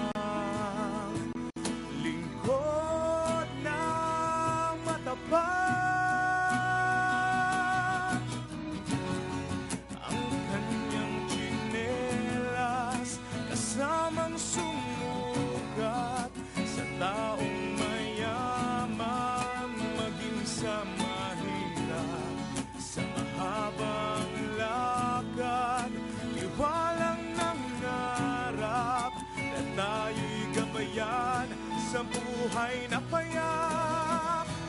Diyos mabalos, Manoy, maraming salamat. Pilit ko naming landas, di kayang purahin ni alat ng dagat. Tsinelas mo babad sa mabuting palad, ang di pa matuto sa aral mong lantad. Tsinelasin mo po konsensyang matigas. Kanyang tsinelas napupod sa gasgas, na walang sinayang sa patat ng oras. Akbang na kaibigan sa baitang ng bukas, hinayang makyat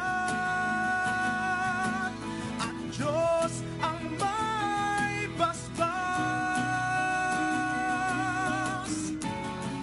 Ang kanyang tsinelas tuluyang nabutas, tulad ng buhay niyang maagang nagwakas.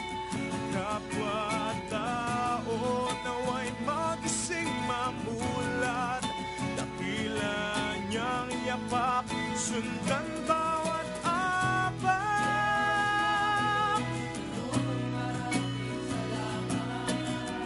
Pilit mo, iluwid, liko naming landas, hindi kayang purahin ni alat ng dagat. Tsinelas mong babad sa mabuting palad, ang di pa matuto sa aral mong lantad. Tsinelasin mo po konsensyang matigas.